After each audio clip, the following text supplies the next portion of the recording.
fish. Now, for all you guys, what's the difference between an anemone fish and a Nemo? Nemo only had one fin.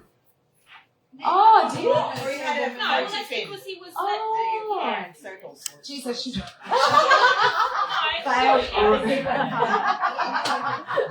Bottom of the class. Well, this is a pink anemone fish. So there's different types of anemone fish. So they're all anemone fish, but the Nemo is the actual classic anemone fish. But there's a whole lot of subspecies as well. So I could go on, but there's so many anemones that, yeah. Seriously, gold star for you. You just said anemone 7 times and you got them all without getting your tongue twisted. I didn't say anemone. That's Tommy the Turtle, we've decided. So there's 10 of them. You can all fight amongst yourselves later, all right? Anyway, 1 each, not 2. 1 each. Well, oh, you must better have a Nemo then. That's Dory. Yeah, you're just like yeah. Watch the movie again. Okay. There's 10 and the best students. The best students. Or the people that want them the most. Yeah. We've got 10 of them. So you can have 1 each, unless, of course, people don't want them, then you can have more. Okay. No, 1 each, darling. No, 10 of each of it. No, 5 and 5. Okay. 10 in total, so that's why I said it might be 2. But if I know you and you've missed out, I can get you one. Okay? It's not a problem. I think I'd like Okay. to English from my mum. Okay. All right. Well, those who I'm not going to see again in a hurry can take one. And anyone I might, I can give them to Aldwyn very soon for all the regulars. All of us that catch up. So beautiful. Now, before Lin starts, I'm going to introduce Lin officially. She does have her own TV shows and documentaries. It's very natural for her to just step right into the spotlight and block Aldwyn. Now, Lin Sutherland, gosh, I must have met you about 20 years ago too. You came to some of our early animal action events. And you've been coming back ever since. So it couldn't have been that bad, right? No. Couldn't have been that bad at the beginning. And No, I'm only 20, so you that's true. We started very young. And Lin and I actually ran 2 events together. The last 2 animal action events we actually ran together. And they were film nights. And we were raising awareness about the fire ant treatment that was happening, or poisoning, of the Australian government, $1.2 billion of poisoning, the fire ant eradication program that the government is rolling out, $1.2 billion, and Nick Cree stopped them at the door. Well done. There's a trespass sign there, and he said, "You are not coming to poison." And they didn't get onto Hippocrates either. Hippocrates turned them away as well. So, you can stand up and say no, because we know that these poisons are doing a lot of damage. And so we did 2 events together. And we did the bees. We did the chemicals. Yes, we were saving the bees with one of the events. And the brumbies. Yes. So I'll talk about both of those at some point. Yes, and now we're teaming up for the 20th year of the Animal Action events, and we're doing a retreat to Sri Lanka. We're planning right now for October, which will be next level. So Lin will tell us more about that as well. So Lin is a travel wild TV presenter. Her films have been all over the world. You can share a little bit more about where your films have been. She's a filmmaker and adventurer. She loves her adventures, and she was on both morning walks yesterday and today. Well done. Yesterday was Simba, her dog. Simba, her beautiful dog, came as well. And he's also a little bit of an adventurer, I can see, like his mum. Action puppy, yeah. So please welcome to the stage at Impact Change Retreat, Day 3, Lin Sutherland. Thank you. Well, Aldwyn's just said everything I wanted to say. That's it. Straight to questions. I'm Lin Sutherland, Travel Wild TV. If you have a phone, jump on Travel Wild TV YouTube channel and subscribe. I learned that from a good marketing guy. He gave me a hot tip. So, but there's also, if you have a look at that channel, Kat. Sorry, which marketing guy? What was his name? Oh, Nick Cree. Oh yeah, get another name plug. There you go. What's it called again? TV? Travel Wild TV, no gaps. That's my YouTube channel. Okay, Now, I've done probably in my lifetime nearly 90 documentaries. You'll get maybe a quarter to a third of my titles on there thus far, but it's building. But I'm going to put you there because when I talk about these films, some of the ones are on there, and that's where you can go to watch the films I'm going to talk about. But before I get to the back end of my life, which is, the 21 age mark, let's go back. So a lot of people talked in this conference about your impressions of how you grew up as being very important as what becomes your mode, I guess, and your mode of operation and what you stand for. So this plays a huge role in my life because I grew up as a little, I was going to say street kid, but it wasn't a street kid, it was a bush kid. Because I grew up in a family, my mum was a wildlife carer and my dad, he was an earth scientist. So he's a what do they call it? Volcanologist, geologist, tectonic plate specialist. Wow. And my grandfather, well, he was the head of forestry for the whole of Australia. So it was in my DNA to at least talk about the planet. And not only did I get the DNA of talking about the planet, I actually feel that I have to speak for the planet. That is my mode of operation. That's why I'm on the planet, because I'm here to give a voice to nature. Because when I was little, Mum was a wildlife carer, and we'd always have to look after animals. And I realised back then that animals get a really short straw.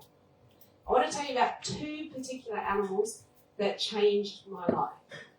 Now, the first one is a gorgeous little critter that some people go, "Ew," but they don't understand or they don't know the animal. So the first animal I'm going to talk to you about is, I was on my way to school, little gremlin, I can't remember how old I was, a little bit of a feral, been in the bush tracks all morning, going to school, and what do I see on the middle of the road? I see a bat, right?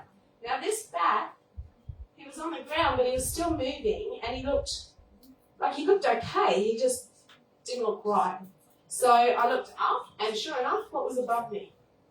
Class question? Like that? Bingo, power lines. So he'd been sitting on a power line, he flapped his wing to take off. I didn't see this, but I'm assuming. And he must have zapped himself, but he didn't zap himself that he died. He was still alive. Now, nothing went through my head about, oh, I can't touch him, oh, I'm not vaccinated, or whatever. Nothing went through my mind. I thought, oh, that poor little critter lying on the road is going to get hit by a car, and he looks okay. So I just got my jumper off, picked him up, put him in my jumper, took him home, and called him Batty. And you didn't go to school? Oh, school, yeah. Well, not that morning. Yeah. So I took Batty home, and of course, Mum knew the wildlife caring. So Batty became part of our lives, not for very long, for about 2 weeks. But during that time, because he was actually an adult bat that had just been zapped, but he looked like a little puppy dog with wings. And from that day forward, I just loved bats.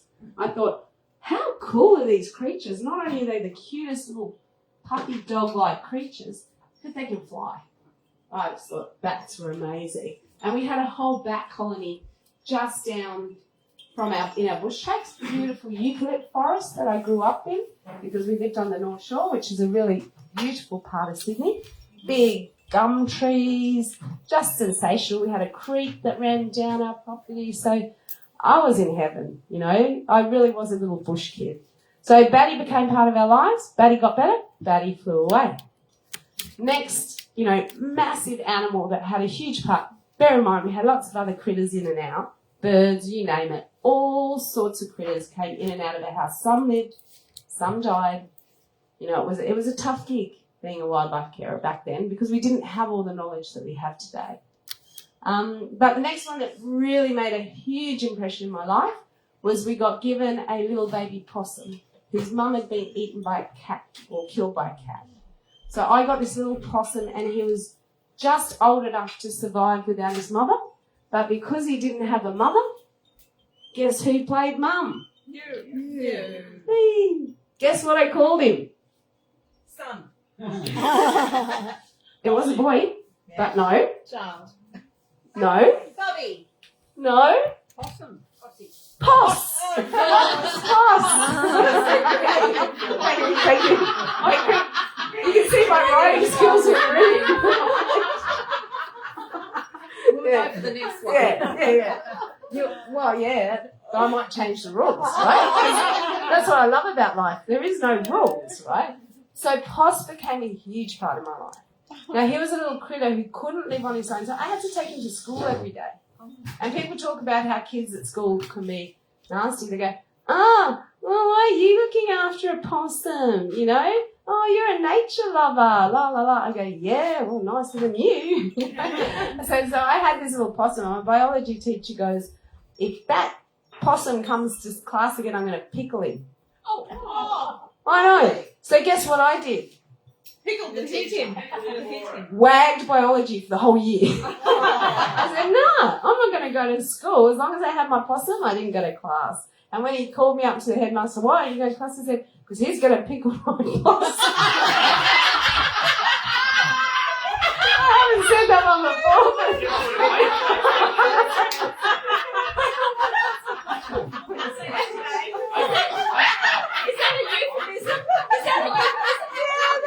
It's just fresh off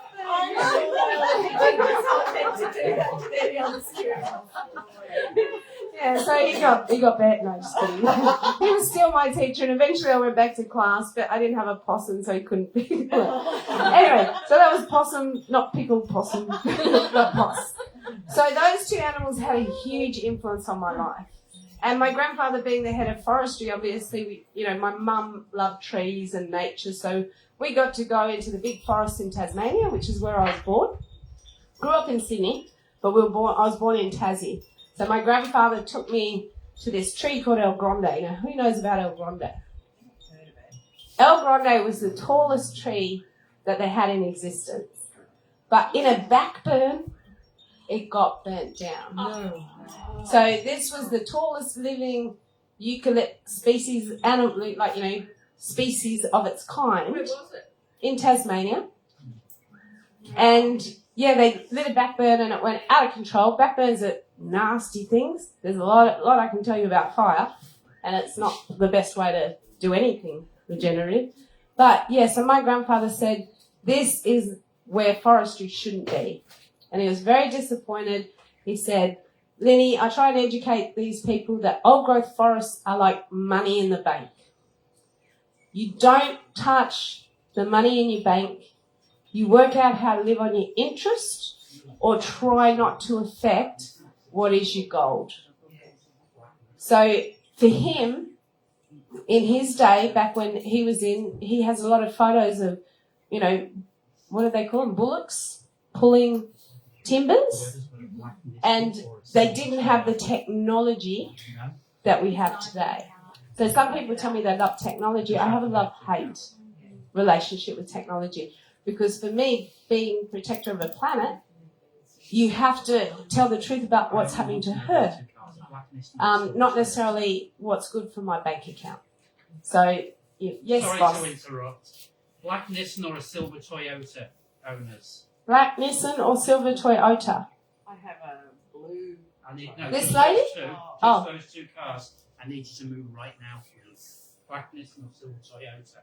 Is one yours? No, No, I've got to find out. I think one is no, you won't be Jay's. locked in. No, it's I not think locked one in. is Jay's and she might be in the car. There was a girl right there just then. Okay. Yeah, Jay's leaving Where now. are the Nobody cars here. located? Black Nissan or silver Toyota? Where are they located, the cars though? Right here in the Oh, there, driveway. right. Oh, Alright, is it blocking the path? Yeah. okay. No, so no Black Nissans and no silver Toyotas. Toyotas. Okay. All right. You got to leave? Bye, darling. Elizabeth's Okay. going. Bye, Your people Elizabeth. call my people and, we'll Bye, catch up. Elizabeth. Love you. Bye bye everyone, I'm sorry, it's just that I have to be careful of the roads. Yes, of Yes. course. It's lovely to meet Thank you. Round of applause for Elizabeth. Yay. Thank you, Elizabeth. And my adopted daughter. I love you. Yes, I Ah, beautiful. Beautiful. All right, what was I up to? Poss, Batty, Grandpa. So this is where your parents and your genetics or whatever you like to call it often dictate who we become. And for me, having that kind of inspiration from my grandfather who knew so much about forestry, telling me the importance of getting it right. And when they started clear felling in Australia, my grandfather was horrified.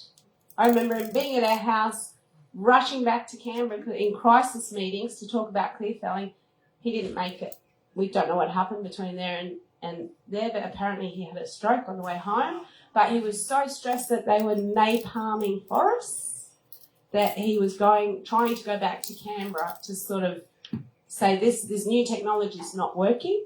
You know, we've got to repeat this stuff. But of course, it's taken off like a bombshell. So my codec in life is to do documentaries. I'm a storyteller. I'm a visionary. I see big picture. It's my love and my curse all at the same time, because you can't not tell the truth, and I have to speak about it. But then I don't only just have to speak about it, I have to try and paint the entire picture so people don't get confused and it gets dismissed and put under the carpet. Exactly. So Land of the Giants, you'll see it on my YouTube channel. Write that one down. Yeah, right, Land of the Giants. That's the one about my grandfather, about forestry, about the clear felling of the forests in Tasmania. That was one of my first documentaries I ever did for Channel 9, and it was one that was very close to my heart. So that's a little bit of homework for you. And where shall I go next? Okay, so your parents influence you, your impressions make you who you are, and then for me, a little bit about my quick life, which was I ended up diving. So I got to a point where all I did was go, we'll let Elizabeth lead. Round of applause for Elizabeth, everybody. In the past, a genuine pro heart. Oh, wow. My old bag wouldn't work, so I had to dig it out. I love the briefcase. Look at that. Oh, thank you. That's a bit of legendary right there. Yeah, that is. And got a pro heart painted on the back of the Bible. Oh, really? Stay with pro heart. Yeah, she's one of my dearest friends, one of my favourite things in all the world. And she's got a pro He heart. stayed with pro heart, in his family home, and he painted on the back of a Holy Bible for her. How many people can say that? I don't Not know many. anyone. I told her to stick it in a safe. Yeah. They're those precious moments. She just and- pulled it out of a box with a whole bunch of other things one day. Oh yeah, look, did I ever tell you about this? I'm like, put that in a safe. Maybe Yeah. get a deposit on a house one day. Don't give us her name. No. Because no, we don't want anyone out there to know. No. Okay, so films became my way of being able to talk to the planet and tell a complete story. So, as I say, it's in my DNA. So, flash forward to all these years, I'm going to probably talk about a few of my later films now. Quickly, I did 10,000 dives because I needed to understand oceans. And yet, scientists would come up to me and try and tell me something, paint a picture. And I'm like, I don't know where you learnt your school, but I learned it from nature itself. And when nature tells you a lesson, nature doesn't lie. Nature's honest. Nature gives us everything we need. And nature's been there for a lot longer than us. And I was saying this before to Robert. I was saying evolution's an interesting thing. We're just babies in the evolutionary. We're the infants. Well, I think it's, we can get our lineage back a couple of million years, but we're quite young, especially as the species that we are. We're still working out how to fit in, like the new kid on the block at school. And we're doing a terrible job. We're not fitting in very well with the beautiful fabric that we exist with. And people talk about 2D, 3D, 5D, whatever, but when it's the essence of everything, I don't know where their dimensions start and where they stop. So your body, I look at your body, does everyone have a body? Everyone not have a body. Let's go with that. Have a look at how your body works. You've got a mouth. Now what you put in that mouth will affect every single thing that happens in your body. What takes all that stuff that you put in your mouth around your body? Flow? What's it called? Blood, water. Water. Yes. Circulatory system. Right? So when you look at your body and the circulatory system that you are, you're the same as a planet. only a small planet. So the mountains are the mouths, and they catch the water from the rain. So the rain comes down, the mountains catch that water in their mouths, they put them down through their body, which is, that if you look at the planet like a body, the water feeds through a network of rivers, veins, and that nourishes everything on our planet. So to hurt any essence from the... You're not even allowed to say this in Australia now. Remember that slogan from the... Oh, yeah. I'm not even allowed to say it, right? From the R to the S. Yeah, so you can't say from the source water to the ocean. It became illegal. It became a political thing. So it became a political thing that if you say it, you're part of a cult. But I just want to express how the mountains catch all our water, put them down through our ecosystems, and where do they end up? My favourite place. The ocean. Yay! The ocean, okay? So the circulatory system of the planet is magnificent. And it works so beautifully. We just learn to have to work with it, not against it. So some of the things that we're doing, and this is how I come into my big picture documentaries. I don't need to see much to understand the end game of what's happening on the planet and what's harming the ecosystems. I only need a couple of little hints. When I was 18 years old, I got in a lot of trouble because I was watching or heard on the news, I think it was at ABC, my parents were watching, there was massive whale strandings down in Tasmania. Now, my dad was a geologist, volcanologist, and he'd been talking with other people about how they'd started seismic testing in the Bass Strait to look for, I think it was oil or something. So all these scientists come on going, oh, we don't understand what's happening, why the whales are all stranding. And so I said, oh, no, I've got an idea. And I wrote an article for, I think it was a diving magazine, and I wrote the fact that I think there might be a problem here because we've been seismic blasting here and the whales are stranding there. Can we have a look at it? Got a phone call? Don't even know who it's from to this day.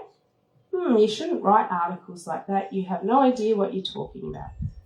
Still don't know who it was to this day. I was 18 years old. It was at home phone. Oh no, I'm 21. That was mobile.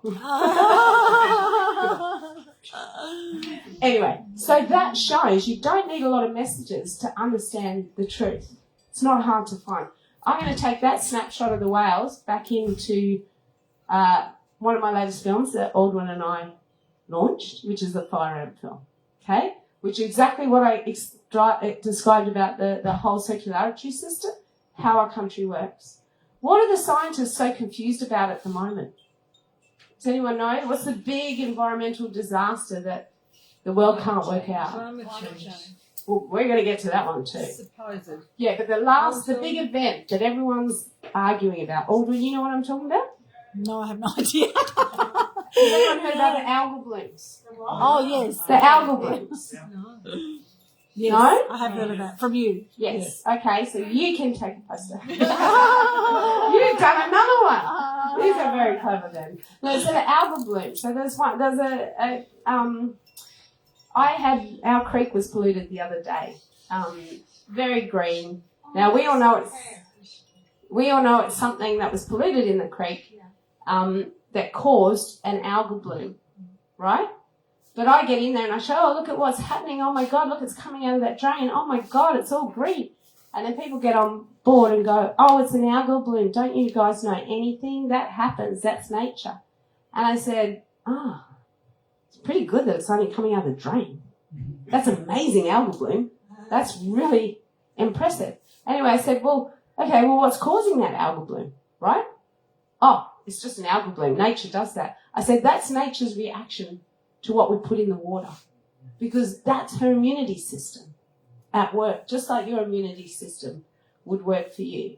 So the algal blooms that we've been having all down in South Australia, I won't go into it too much now, but because I've got a lot of kind of other films that I want to talk about. But what they put out in the ABC was blaming a bacteria in 2 animals that they found, and I wouldn't even know the name of this bacteria that, or whatever they said caused the problem. And I'm like, well, hang on, you've missed a whole lot of steps, because where the South Australian River comes out is the same place where they're shooting the Brumbies. My other film, right? The beautiful Brumbies, the wild horses. When I was a kid, all I wanted to do was ride White Pegasus horse. Did any other girl have that dream? Or guy? How good was it? Horses and people, I don't know our connection. It's incredible. I always wanted a horse. You had horses or you wanted? Never got one. No, you always wanted one, didn't you? I know, I was the same way. I was never able to have a horse. Yeah. You like horses? I would have called him Horsey. What is my wardrobe? Remember that surf shop in Currumbin that was just knocked down with the old surfboards? With the art shop, the Woody, Was that knocked down? they've just knocked Oh, it down. yeah. But my daughter bought a surfboard there and they had this surfboard with a Pegasus horse. Oh. So I'm not a surfer, so I said I gotta get that horse. And now it's sitting in my wardrobe. Oh, see? Yeah, and Tanya was telling me that she went and hung with the horses this morning because she had to, before she came here, she had to get a horse fix. So that's the kind of connection I'm talking about with horses. Horses are some of the most spiritual animals. Anyone that's ever worked with them, especially in equine therapy and stuff like that, they're incredible. It's like dogs, right? These animals are so much more evolved than us. They've been here a lot longer. They fit in a lot better. So they blame the Brumbies on environmental damage to Kosciuszko National Park. The unicorns, aren't they? They just came on Earth. The unicorns? The unicorns are just lost there. Yeah, they probably are. They're probably magical unicorns. But you have a look at, on my channel, under documentaries again, have a look at the Brumby film, okay? So the science they said about those Brumbies, the scientists that came forward and gave their findings, do you know what the scientists called baby horses? Horses. Horses. One for you two. Baby horses, probably. No, he called them a litter. Oh my goodness, This is a scientist coming to give the government their information on why horses are so detrimental to Kosciuszko National Park. You know what else he called them? Cannibals. Oh my God. So he said he came across these horses in the snow, and the horses were around a dead horse in the snow, and he said they were eating the horse. But if you understand this kind of beings that horses are, they're so remembering. They might have come across a fallen friend, foe. We don't even know what they were doing, right? And horses sniff and smell, so they put their noses down, and they're not afraid to touch a dead body. So he classed that, because there were 4 horses with another horse on the ground, as cannibalistic behaviour, but he calls them litters. And here's the science that these people gave the government allowed them to shoot the Brumbies. And the locals who were up there that have all the knowledge about all those horses over generation after generation and generation got dismissed. And then the other problem that they had was the count, because the Brumbies were protected. There was a 3,000 strong heritage herd that was to be protected in Kosciuszko. And that was done under legislation to protect the horses that helped, people in Australia, but these horses have run free for over 100 years more. So they're acclimatised to their ecosystem. They said that there were 22,000 to 28,000. And every local that I interviewed in my film said there was 3,000 to 4,000. So their numbers, they got at some weird count going that they were allowed to, one horse meant that there were, 100 in the bush. I don't know. It was just ridiculous. So they used a model, and the same model, because the environmental minister who'd actually ruled out this counting method for kangaroos, because she said, no, that's an unacceptable count, then she's the one that brought it back for the Brumby count. So you've got so many inconsistencies. But when I spent the time out with the horses, these horses move single file. One little track marks a horse track, and one road will do the damage of 1 million horses. So we're like, and you've got, they said that the horses were mucking up the headwaters of Kosciuszko. And we're like, well, hang on a minute, what about the 3 dams you've got downriver in every single connecting river? that cuts the flow. I mean, you've got them 2 kilometres down that way and you're saying they're messing up the headwater? Come on, you know. And the other thing they do is they put, when the horses, 23 to 27 was a big year. Does everyone know what happened in 23 to 27? We're talking 2023 to 2027, a national program around Australia was rolled out. Aren't we in 2026? The fire ant. Correct, we're still in it. Fire ant program? Fire ant, weed control, basically a whole lot of banned substances from overseas, chemical giants, Chem China, brought up a lot of our pesticide companies prior to a big takeover since, 2012, 2009, 2012, big acquisitions made in many different fields. And 23 to 27 was just another phase of that kind of marching forward. And the 23 to 27 program meant that these chemicals were going to be distributed around Australia into our ecosystems under various programs, fire ant program, weed control program, electric ant program, I don't know, black ant program, any kind of thing that you're not familiar with. Who'd heard of a fire ant here or sort of seen a fire? Okay. Did you know much about them? Had anyone ever been affected by a fire ant? No, not in my entire life. Right. Do you know about the fire ant program? No. Yes, yeah, you're just everywhere on the freeway. And how does it affect you every day? It just affected us that they're marketing it so badly. Well, they're knocking on you. And they stopped marketing it, haven't they? They were putting it up on the freeway all the time. And I remember we were going around going, where are all these fire ants? Where are they? They were actually putting the fire ants into the compost and everything like that and creating the problem themselves. Bingo. Because how much money can you make out of a problem? You can make a lot. Billions. Trillions. Trillions. Think of They create the problem, then say they create it, the and then- solution. bingo. And then they sell you the solution. Yeah. Exactly. Yeah. Exactly. I had It 4 still goes on. bottles still goes of on. these They do over well. the last 3 years. 4 of them. Yeah. Aldwyn knows because I told her and I showed them. 4 of them. Yeah. It's just blanketing poison nature.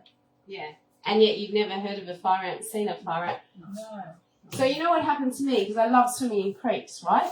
I love Currumbin Creek.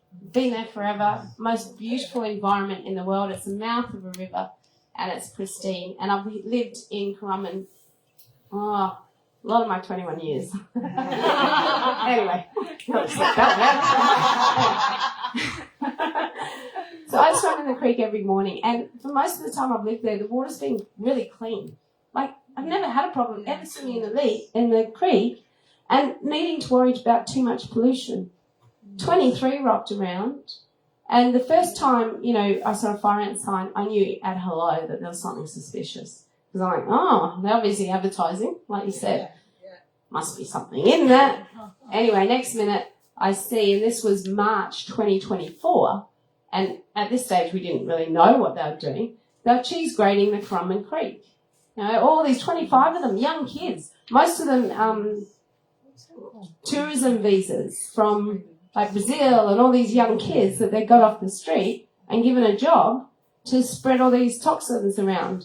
And they had fenced off an area at Currumbin Creek, and they were doing it. And I went up to the guy and I went, what's going on? And he told me what he's doing. I said, is that pesticide that you're putting all through there?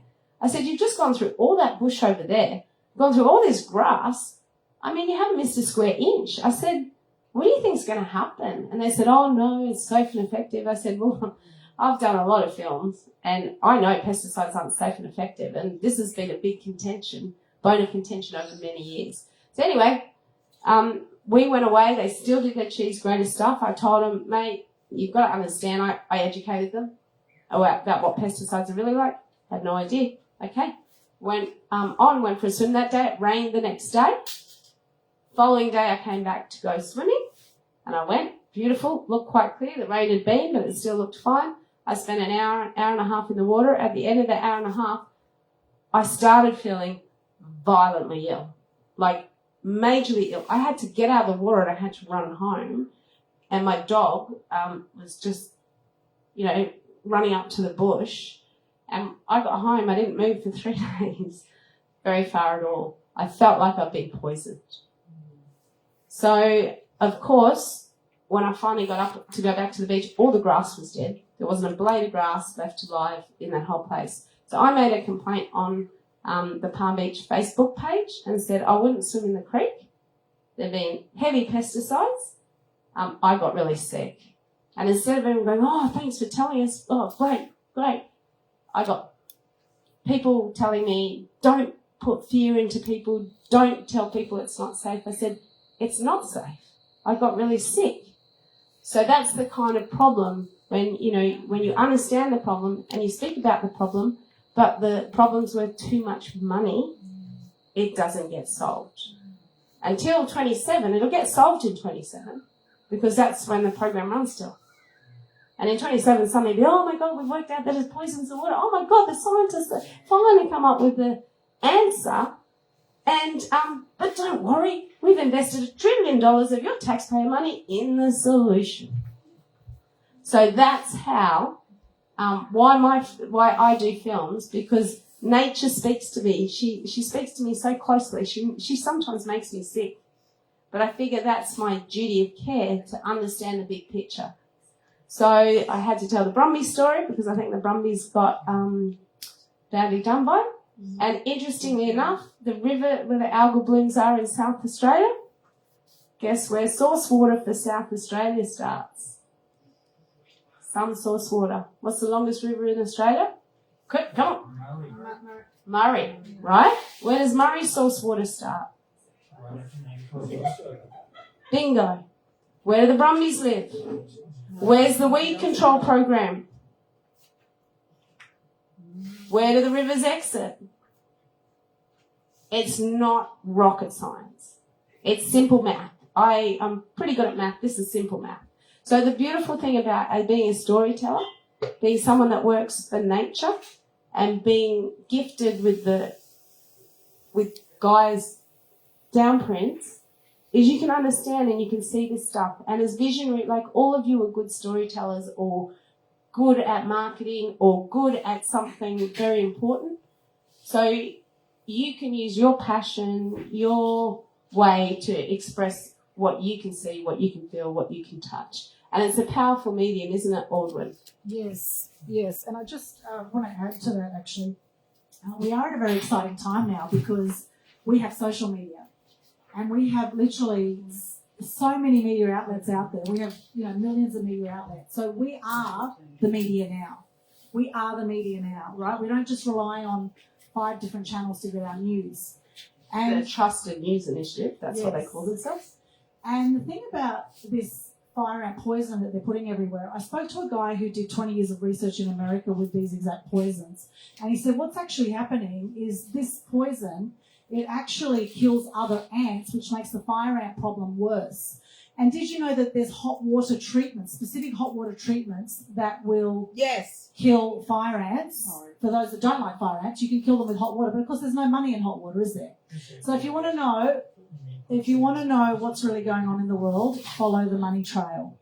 And there are some very evil, dark people behind all this stuff, right? It's hard to fathom why the government, we were always brought up to trust the government, right? But just to clarify the fire ants, so the one of the water specialists that we work with, the South American, he says they're called red ants. Right? And they're digitally manipulated to look like these demons and everything like that. Some people say that fire ants are good healing mechanisms, so we've got to be careful. It's not the ants that are the problem here. No. And the water solution is great, yes, but it isn't worth money, so it's not worth it. If the chemicals are finished, then the ants will go away. Yeah, and of course with properties more than, greater than 5 hectares, they've actually been dropping the poison from helicopters. Yeah. And we've had reports of people having chickens, that 25 chickens have been dead straight after this poison has been, because it actually looks like corn. It's genetically modified, poison. If you look at the film corn. Toxic Waters on my channel, it's another homework. Yes, Mum? The bees, yes, the bees. So just go into my channel and look for the documentaries called Toxic Waters under documentaries again. That will show you that whole documentary. I don't want to get stuck on that one documentary. It's a big one, but we've done a lot of work on it. So there's many things that we've got to look at in nature and that are happening to nature.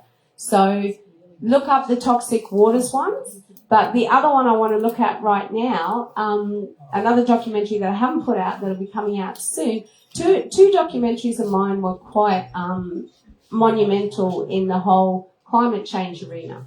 So who was the one before that said climate change? Right. Okay. Again, what is climate change? Made up. No. You guys should know this because you're marvellous. What is it?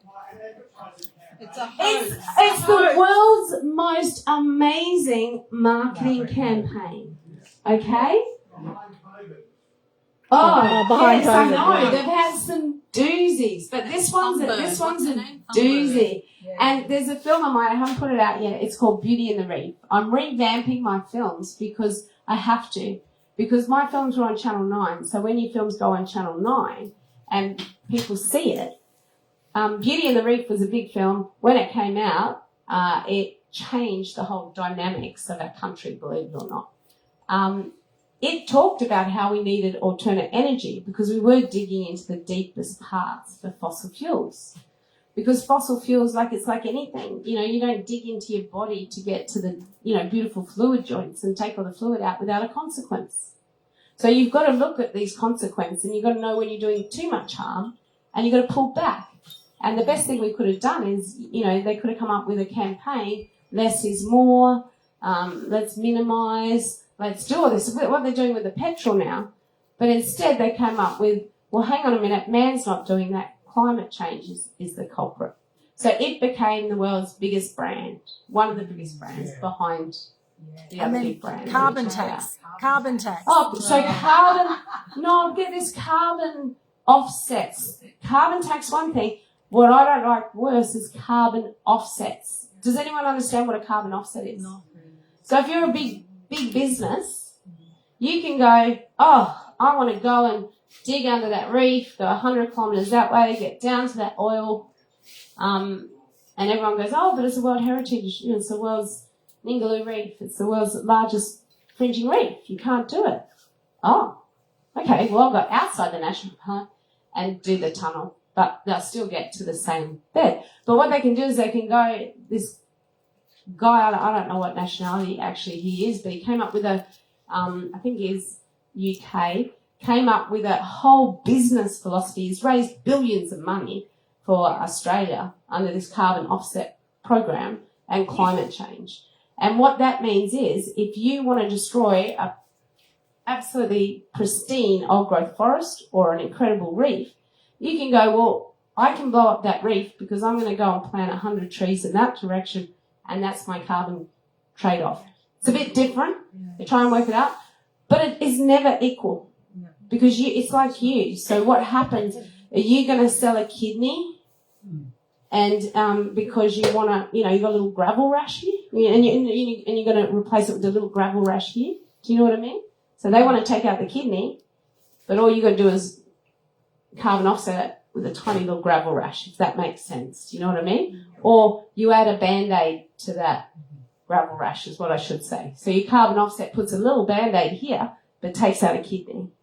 That's not an offset, is it? Because you're taking a really vital functioning organ and putting something a lot less valuable back in its place. And you can do that it's now a carbon offset. So that's why you make films. I don't want to get too caught in them. I did a lot of time with whales around the world. I got to speak to these animals, be in water with them for 2 years.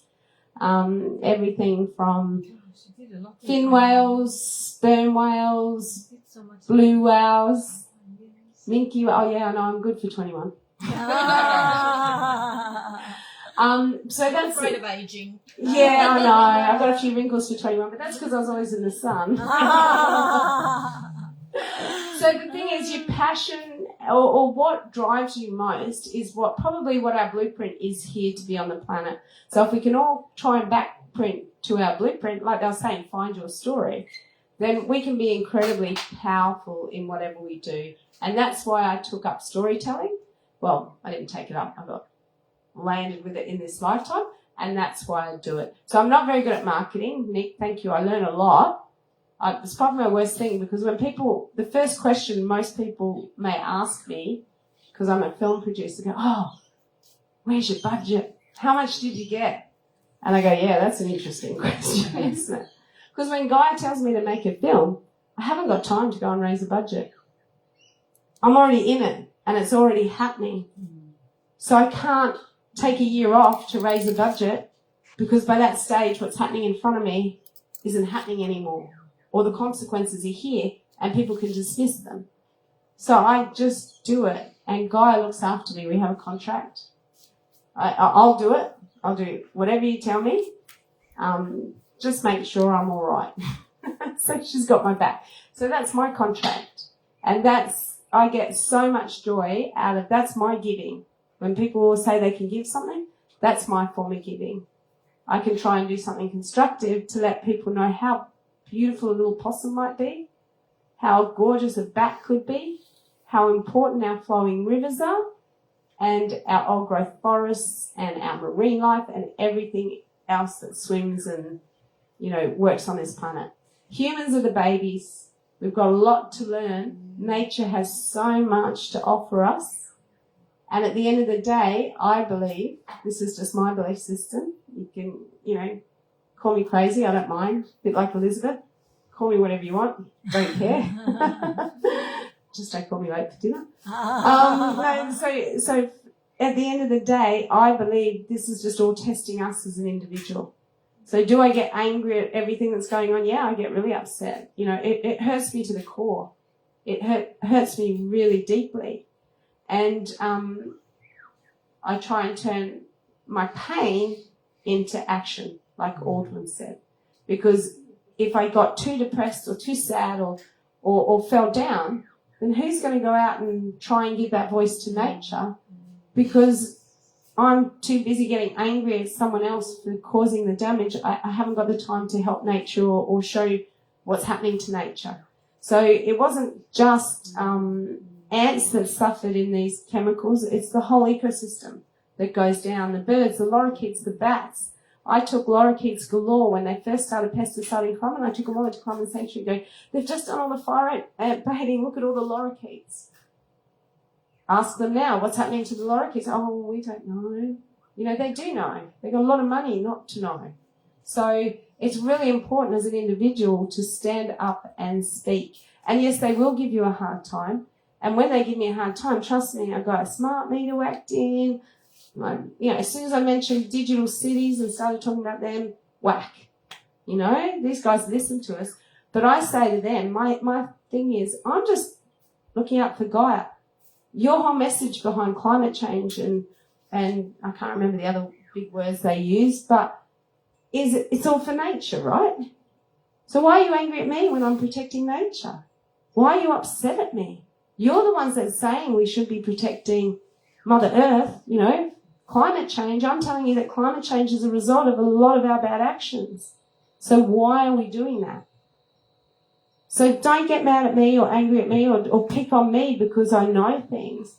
How about you guys step up, look after the environment and don't try and control everyone like they're idiots and don't know what they're talking about.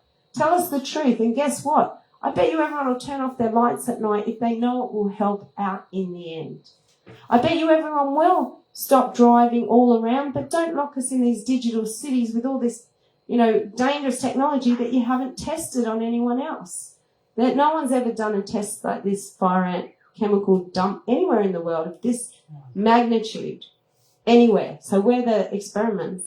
And I don't know what digital stuff, whether they've got other digital cities as big as Gold Coast, but it's a big digital city. So we got to speak up if we don't want to be the little lab rats. I like rats. I do like rats. They're cute. I don't want anyone to be a lab rat. So, but I love nature.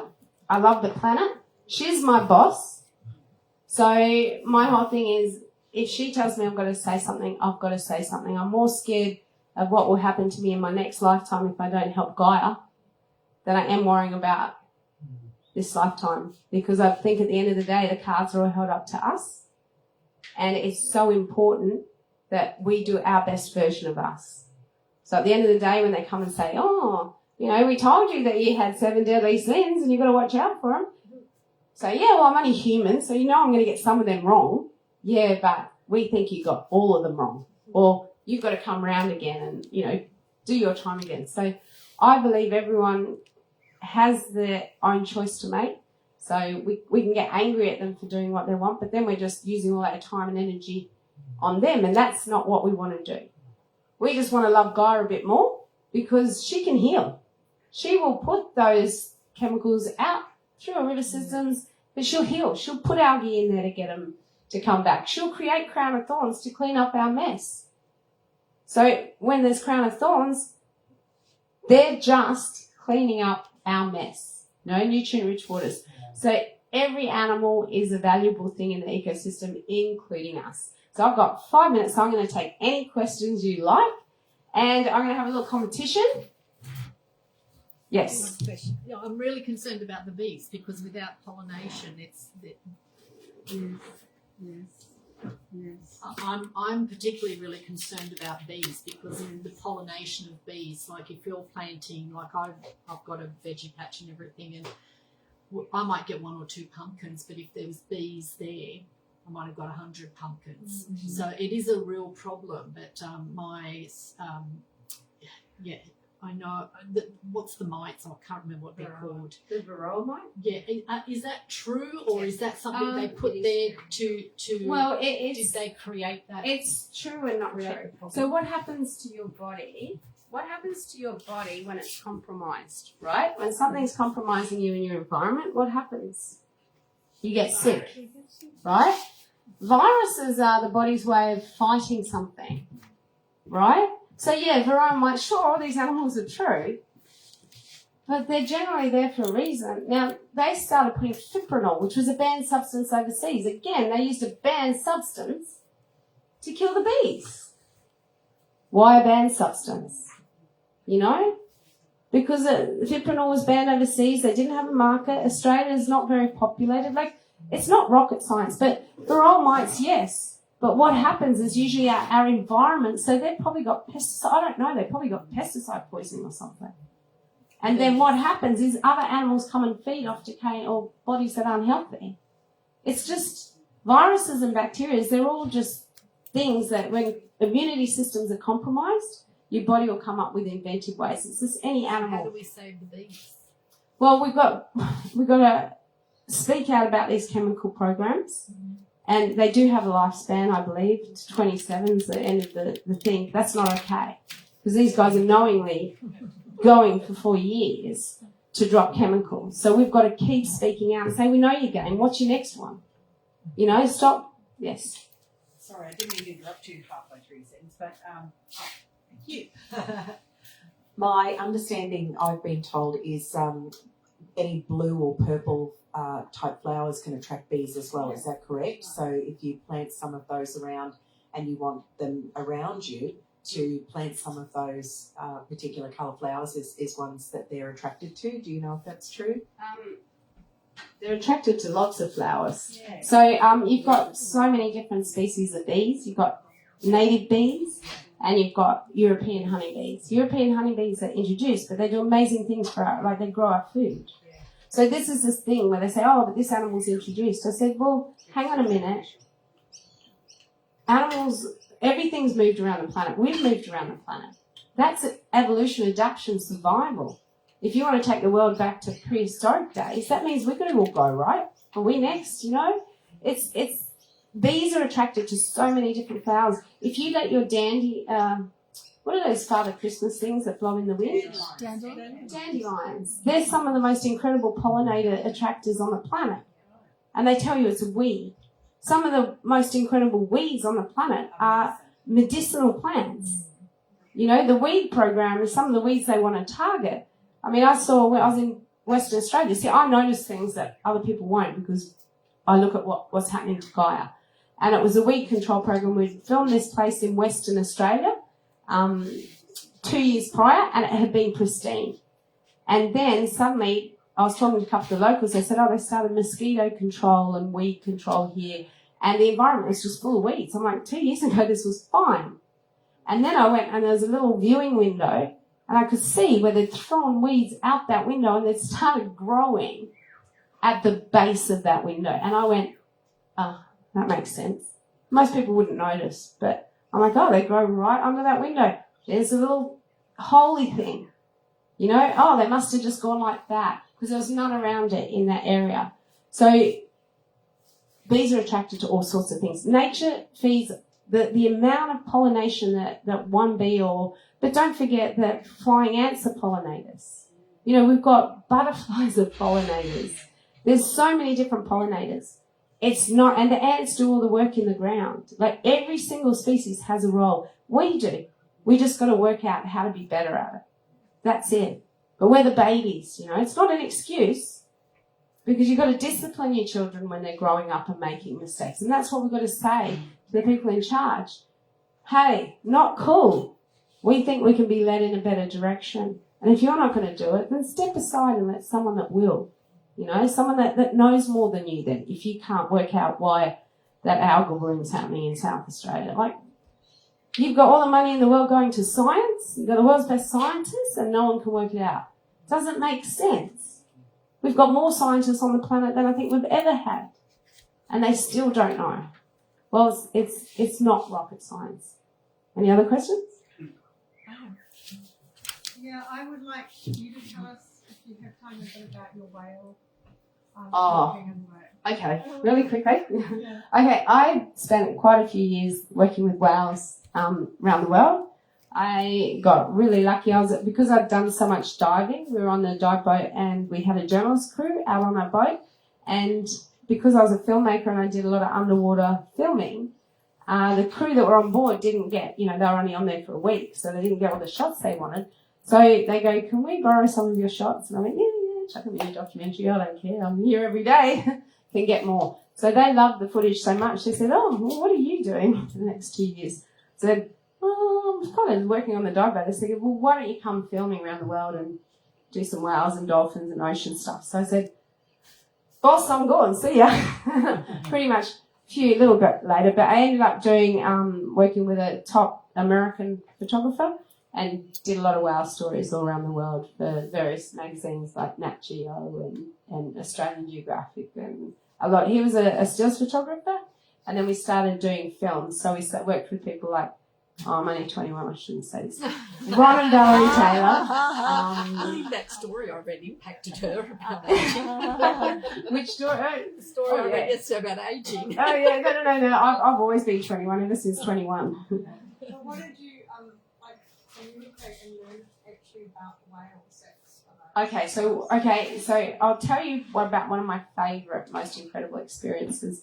We were in Portugal at a little place called Mount Pico Island. It's just the most gorgeous place on earth. It's a little volcano or a little hat-shaped island called Pico. And we were filming sperm whales. So the sperm whales had been there for about a week or so, maybe a week and a half, and we hadn't got what they call the socialising sperm whales. I'd been bounced down the side of a big male who was about 80 foot, and the waves kept pushing me in. I'm going, sorry, don't hurt me. And I was heading to his tail, and I'm like, shit, he's so big. But it was amazing as I got to the tail. I mean, I think they shut off half their brain when they do this because they kind of go into hyperventilation. They put 11 minutes on the surface and then they dive down, so we've only got 11 minutes to swim with them. And I got toward his tail, and I don't know what happened, but the tail went up over my head, and I just literally slid out the back, and he kept going. I don't know if he knew I was there or he actually subconsciously did that, but this is the incredible animals that you work with. And then about 4 days later, we got the call socialising sperm whales, which means the mother's about to give birth to a baby sperm whale.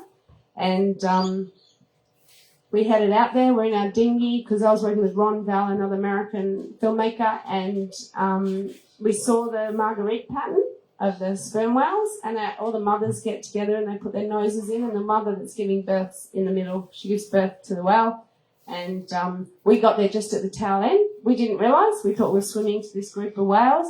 So I got in the water with the American photographer, and we started swimming toward the whales. Well, just as we started swimming, I reckon I was probably, when we first got dropped off, we were like at that grey chair there, and the whales were over, like, near the driveway. So we started swimming from there. The whales were in their marguerite pattern, so we thought we had a little bit of distance to cover. But just as we got in the water and started swimming toward them, they broke off from their pattern and they all headed directly to us. So they're in that group. There was probably about 12 mothers and aunties and the little baby who'd just been born. And they're all coming directly for me, and I'm like going, I'm not very big, you know, I don't take up a lot of space in the ocean, and here are these giant creatures just heading straight for me, and I was just like, looked over at the American guy because he'd had more work with whales than me, and I go, show me where he goes, no, just chill, and I went, okay, got this. And we just waited, they just came straight toward us, and here was this little grey baby, still folded, like, because he'd only just been born, his little fluke at the end of his tail was still folded. He had creases all down his body because he was literally just popped out. And he comes up to me, hello, what's your name? That's how I interpreted it. He's probably just going, I can't swim, get out of my way. What are you saying? Anyway, You're a weird looking whale. yeah, what the hell are you? God, you're so small. He bumped into me and I had to push myself off, and when I touched his little nose, he felt like tissue paper. He was that soft. I just went, oh, and I thought, look, you're 10 to 12 foot. I know you're just born, but man, I need to kind of push you that way gently. And anyway, so he kind of biffed into me and he went down, and we were nearly back at our dinghy, and he actually ducked down and he went down under our propeller, which was off, but he just hit his little nose on this propeller and he made out this little song, and he went like, ow! And then Mum came roaring over, and I'm like, oh, that's not good, because she, you know, he did a little cut on his nose, not that it was moving, just a little, you know, I was a baby, I had sores all over my head because I kept bashing into everything. And she came roaring underneath, and I'm like, oh, trying to get out, and Ron, here's a classic, pushing me back in, get the shot. I'm like, get the shot. I'm like, oh, Ron, all right. So anyway, I had to stay in the water and get the shot. Anyway, she just kind of looked at us, rolled on the side, and went away. We spent 2.5 hours in the water with them. Did you get the shot? I got lots of shots, not just that shot. I was doing stills at that stage. I got the most incredible, they're still in my archives at home, got the most incredible footage of this socializing. I reckon there were 12 animals in the main group. Some would disappear and others would come up out of the blue, and I reckon they're coming in to meet the calf. And they'd all come in and they'd all click and they'd squeak and they'd, you know, socialise, and they'll go, like if you hear the sonar of that. I got pinged by a sperm whale as well with its sonar, because they work out who you are by pinging you. So it feels like a typewriter on you, and that's their sonar trying to work out who you are and what you are in the water. So that's how whales communicate. They're the most social, incredible. Their brain is far bigger than our brain, right? They've got stuff going in that brain far beyond we have stuff going on our head. You think how powerful we are? Then intensify that in a brain even bigger with incredible spiritual connections. They can talk across oceans. They're the most magical, wonderful, incredible creatures that swim on our planet.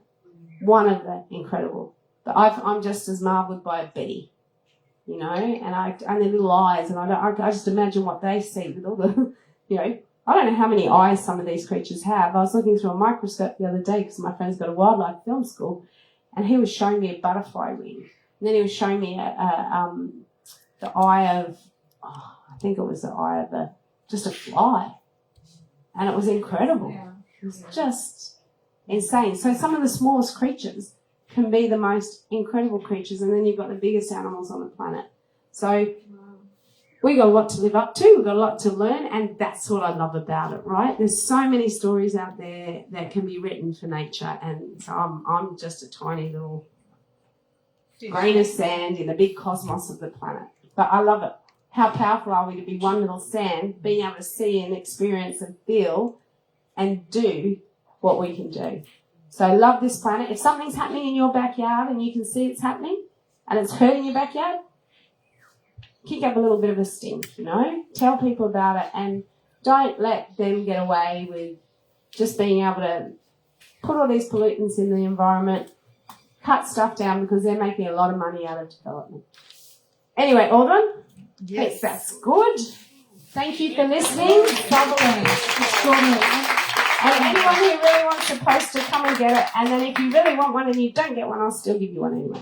Now, Lynn, before you go away, can you tell us a bit about the Sri Lankan retreat experience? Oh, yeah. Okay, so in October, Aldwyn and I are going to run a retreat in Sri Lanka.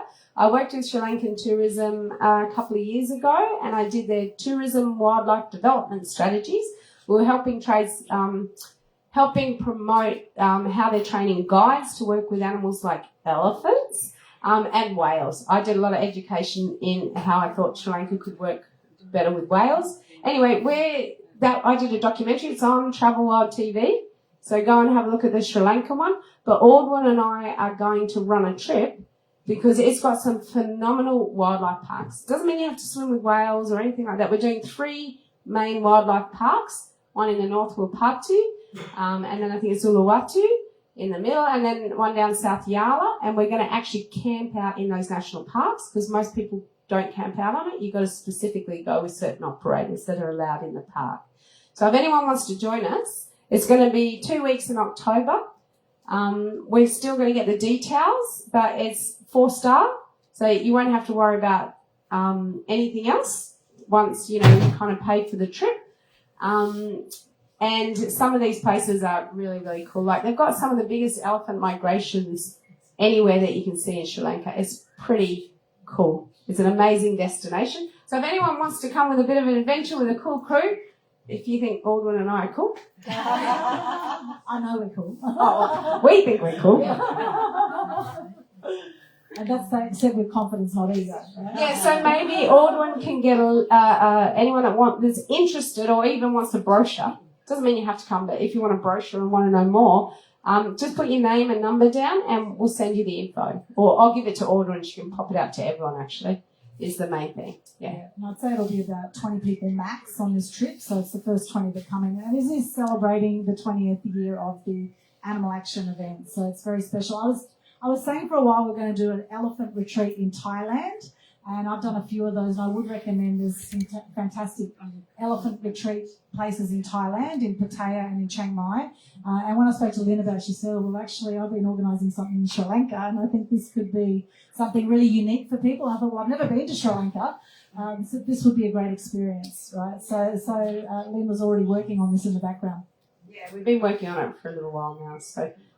yeah, I think it's going to be really cool. I've done a couple of trips to Sri Lanka, and even when I went on my own, by the time you kind of go anywhere, and we did it fairly cheaply, it's still, at the end of the day, you still pay $3,000 or $4,000, and it's only a couple of grand more, and everything's provided, including your guides, all your transport, all your meals, most of your board, except for a few lunches, but most of your board's all done.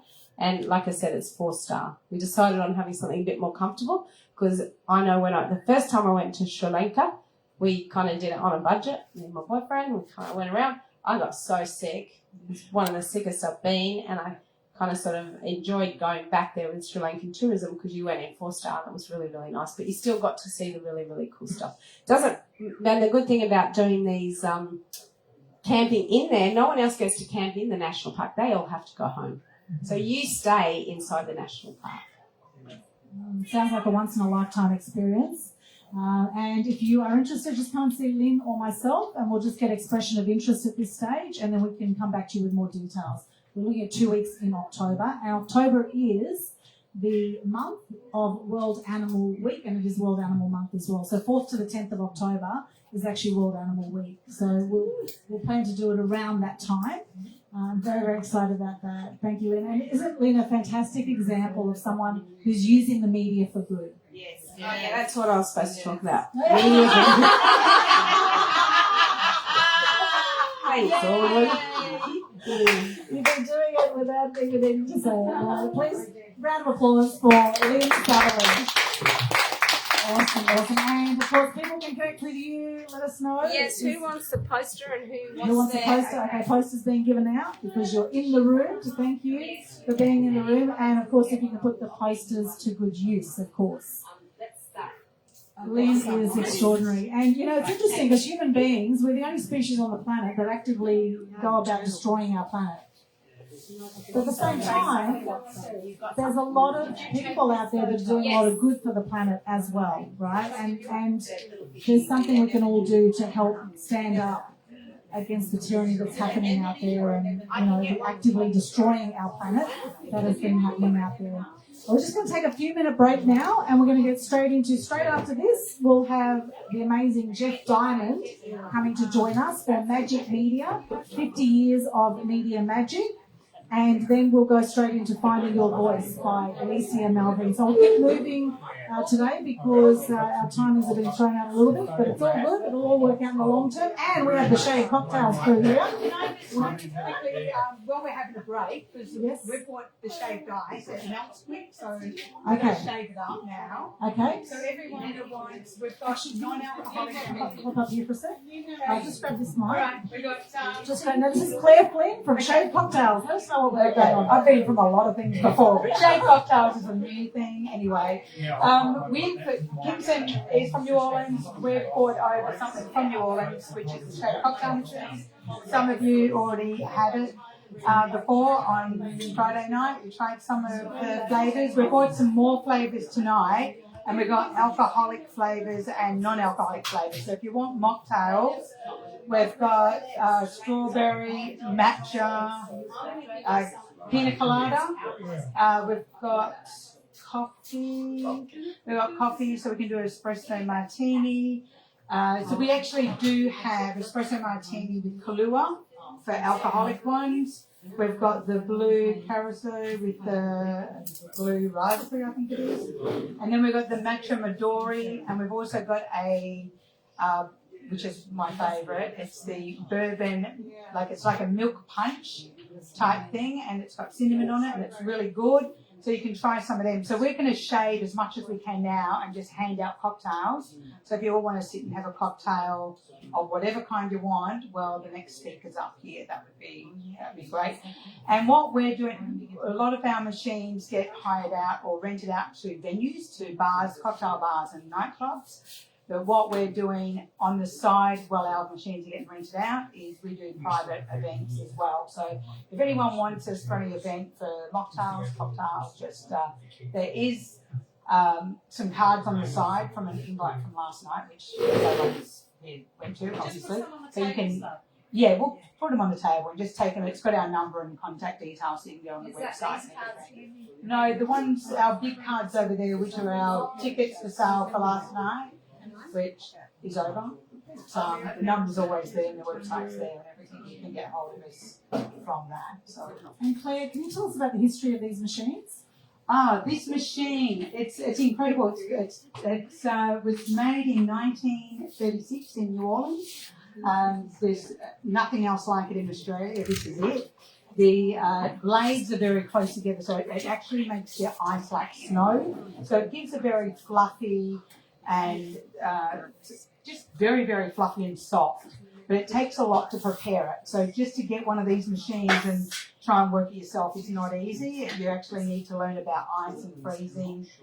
It needs to be frozen slowly. We need to put the ice in when it's very cold, which is probably a little bit warm now, but that's okay. The colder it is, the fluffier it is. So it might not be as fluffy as what we like it, but you don't know the difference, so that's okay. And they are absolutely delicious. Who was here Friday night and tried some on Friday night? Yes, they were the mocktails. Yes. These are the cocktails, which are worth $25 each normally outside, but they are free here tonight thanks to Shade Cocktails sponsoring the event. We very much appreciate their support. Claire and Kingston, who's come personally probably all the way from New Orleans as well. Especially for today. Yes, Claire picked him out. She handpicked him out of the crowd and brought him over. And, Yeah, I handpicked him out 3 years ago. Yeah. And he's still handpicked.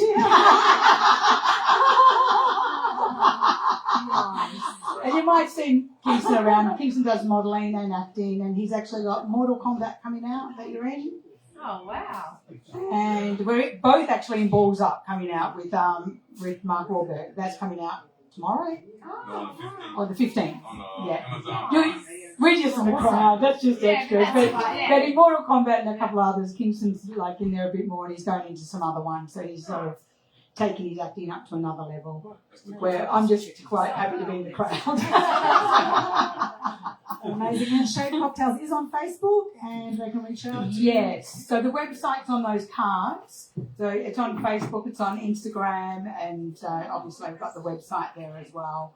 So we actually just been launching, so a lot of venue people in Airlie Beach and Gold Coast are looking at it now and starting to commit to bringing it into their venue, which is what we ideally want. And then obviously with events around the Gold Coast, because we've got our spare machine, we can fill in our time by coming to events and people Go like and you. see the Gallery nightclub in Mackay.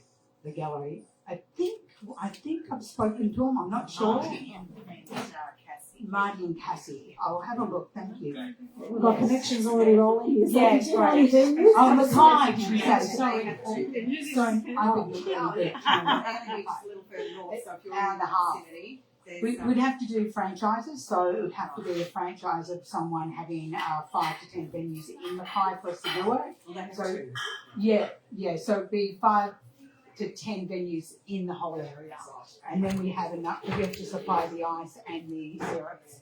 So we do everything from scratch. So to do that, we have to find a manager or a franchise owner, and they take it on. Yeah. So the Shade Cocktails will be rolling out in just a moment, and I suggest go and line up, because once they start coming out, we'll be doing it in fine force. And then we will be enjoying our amazing next speaker, Mr. Jeff Diamond. Be back in a few minutes. We'll get the ice rolling. Thank you so much, Claire and Kirsten. Shade Cocktails. Check out Shade Cocktails, Facebook. And if you know a venue, then let these guys know, because it's a great opportunity, a ground floor opportunity in Australia to get these machines in and to do some Shade Cocktails, which will be like unlike anything else you've ever had. What we say is people know of the slushy. The slushy's like buying a Holden, and the Shade Cocktail is like the Rolls Royce. So that's the difference, and that's what people don't understand, because this is a really soft ice that the syrups absorb into the ice, where with a slushy it all goes down the bottom and you've got to dig for the flavour. With these, there's no digging, it's just purely enjoy every mouthful, because it evenly goes through the ice, which you'll see in a minute if we get to the ice before it melts. Wonderful. All right, time for some Shade Cocktails. We'll be back very soon. Thank you, Claire. Kingston, Shade Cocktails. Thank you, Lin Sutherland. Jeff Diamond coming up soon. Thank you. Thank you. Thank you. Thank you very much. And thank you for tuning in. Here's Margot. Margot's been amazing behind the scenes. Thank you for tuning in on Facebook. Hope you've enjoyed that. Let us know what you thought in the comments. What have you been getting out of this today? What did you learn? What actions are you going to take? Let us know. And stay connected. Follow me on, check out my linktr.ee/Aldwyn. Follow me on Eventbrite, Humanitix. You'll get all our event updates. If you have major FOMO right now, because we have had a full-on amazing weekend, Impact Change Retreat, and we're coming to our big finale here on day 3. How have you found it so far, Margaret? Absolutely fantastic.